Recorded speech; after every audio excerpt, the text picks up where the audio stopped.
Cause I'm back in my zone now.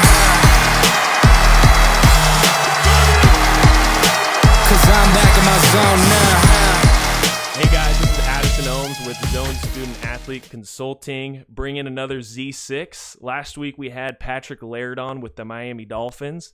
This week we have another Patrick on, Patrick Mekari, who's an offensive lineman for the Baltimore Ravens. One of my best friends. Pat, thanks for coming on, brother. Of course. Thank you for having me. Yeah, dude. So, what we do here is we ask same 6 questions to, professional athletes, Division I athletes, and professionals in the sports world in general, just to, get different stories and cover all bases of their development, recruitment, and building their brand. Okay. So, first one, tell me about your recruiting process when you were in high school. Coming out of high school, I was always wanted to and dreamed of playing in college football.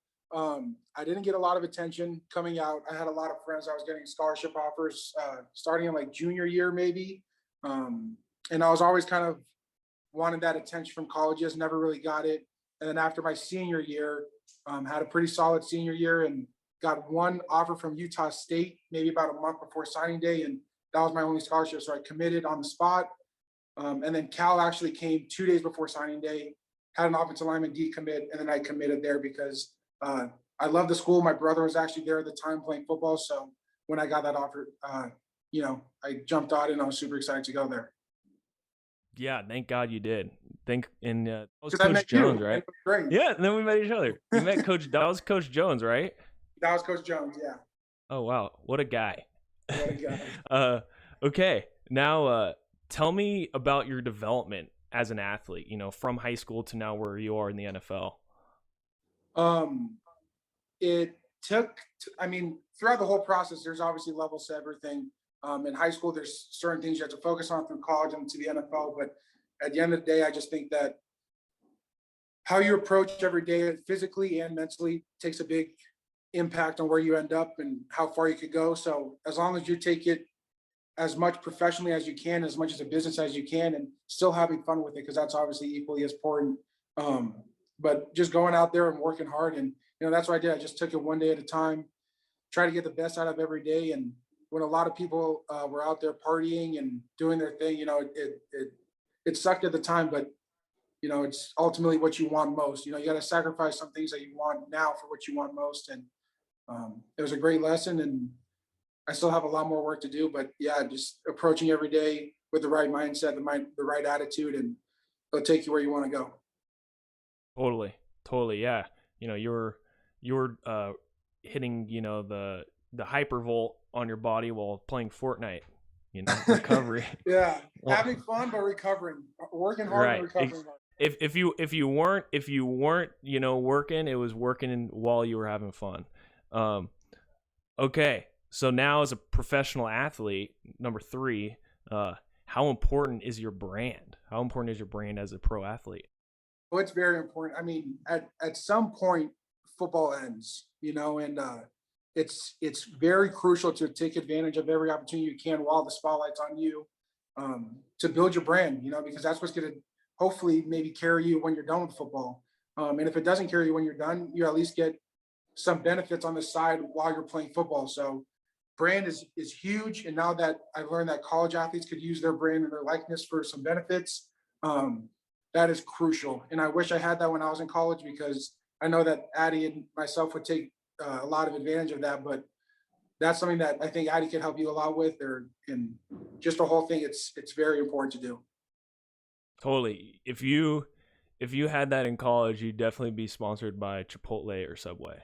Chipotle, Subway, it all. And honestly, just hit the Instagram. You got to keep your brand clean and post the right things and like the right things and don't follow the wrong accounts. And, it's that stuff is a business. So you got to stay clean. You got to know that everyone's watching you. Everyone has eyes on you. So it's all very important.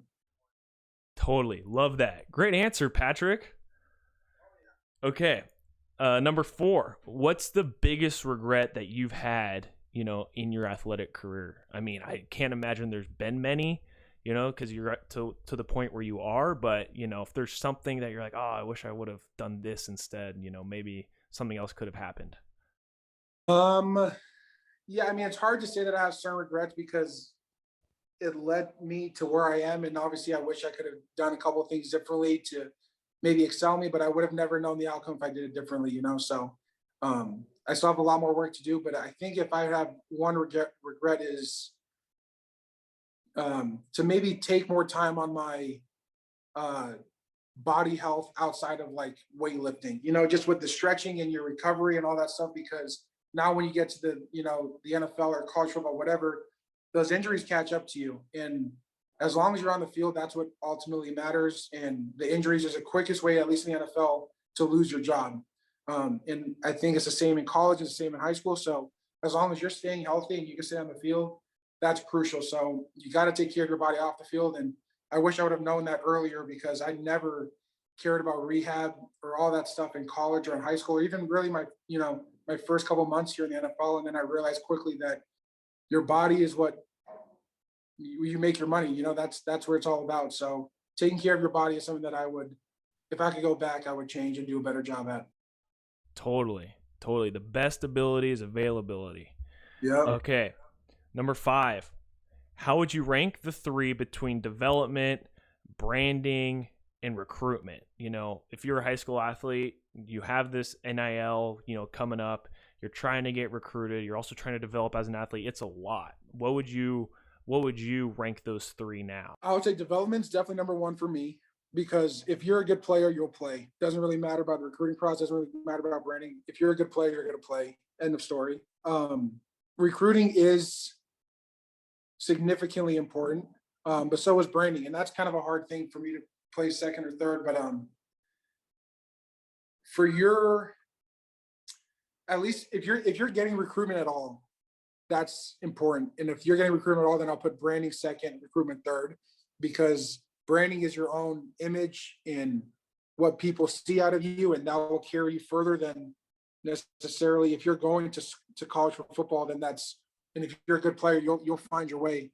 But branding, now that with the new negotiation with college football, NCAA and stuff, that might be second, and recruitment might be third. But development definitely is number 1, because like I said, if you're good enough to play, then you're going to play. End of story. Awesome. Very interesting. I love that. Okay. And then Patrick, the last question is, if football wasn't your zone, what would be your zone? So if you weren't doing football as your job or career, what would you be doing? I've always set myself up in the way that I have to make this work, because this is all that I really have, and it's probably not the best way to go about things, but like I haven't graduated from college yet. I still have to take 1 online Spanish class. And that's kind of my motivator to say, like, okay, well, if it doesn't work out in the NFL, then I don't even have a degree, there's nothing else for me to do. So that's kind of my mindset towards it. It's probably not the best mindset, to be 100% honest with you. I think having something to fall back on is important, but that's just what's worked for me, and I'm going to stick with that. But if I wasn't playing football, man, I don't know. I mean, I majored in law at Cal, and I enjoy some of that stuff, but school was never really for me. But that would take some time. Would you be working construction or? No way. Construction is tough. The NFL is tough. In construction, my dad works construction. That's extremely tough. So I don't know. I'd have to find something to do, but football is my passion right now, and I'm just trying to find my way through it and, get as many years as I can. Good answer. Tunnel vision. You've always been that way. I remember when we were in a meeting and it was all of us seniors, and you were like talking to our head coach Wilcox, and you were saying, I don't know what else I would be doing if I wasn't playing football. And I'm glad to hear that that's been the same and consistent, because look where you are. Yeah, it works for some people, and like, I don't know, that's amazing. Well, Patrick, thank you so much. I try to make these as quick as possible, and appreciate you being my second guest on here. I want to have you on again, of course, and then maybe this will turn into something else where we can get more of your personality. You guys got to go follow Patrick on social media and everything. What is it, Patrick? It's at Patrick_Mekari. Patrick's a goofball. So, but Patrick, thank you so much, dude. And of course, Ballin' can't beat me up 'cause I'm back in my zone now.